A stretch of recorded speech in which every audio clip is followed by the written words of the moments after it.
Galera, olha só o que o reverendo Augustus Nicodemos falou sobre espiritualidade e os perigos de ler biografias. Eu adoro ler biografias e no final vou falar um pouquinho mais sobre isso, tá? Vamos lá, vamos ouvir o tio Nico.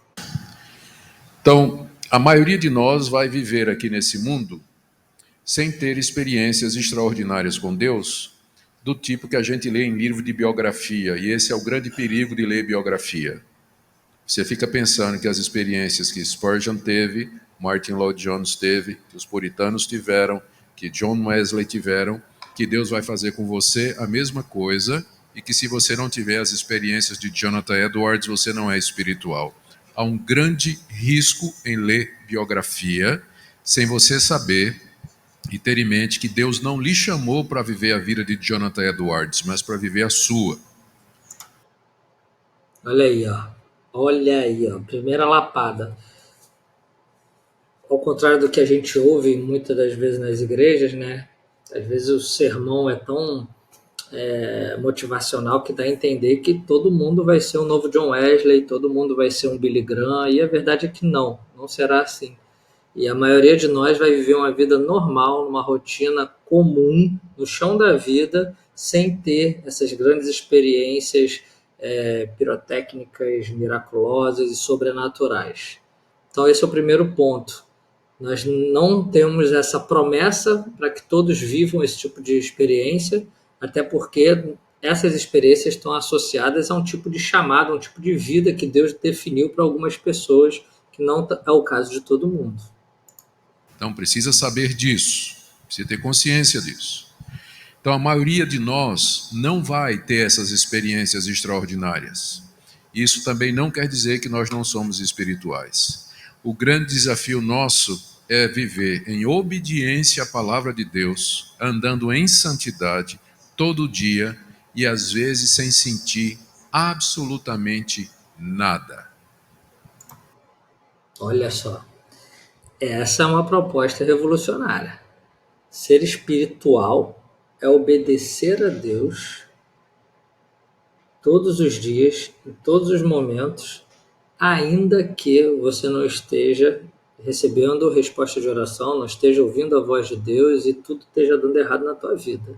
Não estou sentindo nada de bom aqui, mas estou sendo fiel a Deus. Você ora, você não sente que tem alguém do outro lado, você abre a sua Bíblia e lê, o texto não parece pular e falar o seu coração, você obedece a Deus e só vem bomba em cima de você.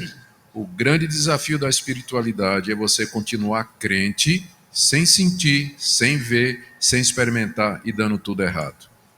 Então, é isso que eu acho que é a espiritualidade bíblica, que nós precisamos resgatar, evitando os excessos pentecostais e, às vezes, a aridez que tem no nosso campo reformado.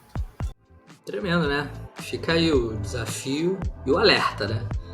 Fica aí o desafio para a gente viver uma espiritualidade menos apoteótica, menos hollywoodiana, uma espiritualidade mais de pé no chão, de vida cotidiana, de um dia de cada vez, de ser fiel no pouco, de amar a Deus com toda a sua força, todo o seu entendimento, todo o seu coração, todos os dias da sua vida, ainda que você não esteja vendo, ouvindo ou sentindo grandes coisas sobrenaturais ou grandes revelações ou vivendo coisas espetaculares com Deus. E o alerta é para você fazer a leitura das biografias de uma forma que você não fique se comparando com aquelas pessoas, nem achando que o que aquela pessoa da biografia viveu é uma regra para você, né? Cada um tem um chamado, cada um tem uma vida com Deus. Eu sempre, quando faço a leitura de uma biografia, eu tento blindar o meu coração com aquela passagem lá de Atos 9, versículo 15, né? Que é o chamado de Paulo, né?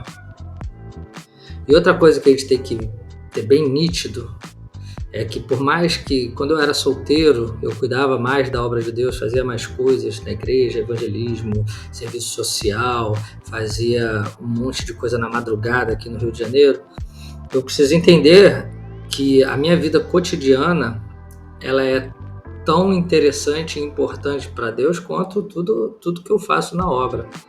Tá? Então, por exemplo, minha esposa foi levar o meu filho para o colégio. O fato dela ir e voltar em segurança, para mim, já é um milagre. Eu moro no Rio de Janeiro. Eu saio de casa todos os dias achando que talvez eu não volte. Então a gente também precisa exercitar esse olhar de enxergar a bondade e a misericórdia de Deus, que se renovam a cada manhã, de fato, como eventos extraordinários e sobrenaturais que estão bombardeando a nossa vida todo dia. Se a gente parar para pensar de verdade, tem tanta coisa para dar errado no nosso dia que o fato delas não darem já é algo extraordinário. E a gente tem que começar a dar mais valor às coisas comuns e simples, porque de fato poucos serão aqueles que vão ser chamados para algo grandioso nesse sentido. A igreja não foi feita para que cada membro dela fosse o Billy Graham. Não é assim que funciona. Mas cada membro da igreja é um sacerdote do Senhor, que tem o dever de levar o testemunho de Cristo e de ajudar no trabalho de reconciliar homens pecadores com Deus, no trabalho de levar a palavra que liberta, no trabalho de testemunhar com a sua vida a beleza do Evangelho. Então, leia biografias, eu leio biografias, mas tenha esse cuidado, tenha esse zelo, atenda a esse chamado de se preocupar com o seu cotidiano, mais do que com o que você vai fazer domingo na igreja, tá? Não ore só no dia que você vai pregar, ou só porque você vai pregar, mas ore todo dia porque você precisa terminar o seu dia na presença do Pai, tranquilo, satisfeito, alegre e realizado nele. Porque eu acho que nenhuma obra que nós podemos produzir é mais significativa, mais relevante e fala mais da verdade do nosso coração do que a vida que a gente leva.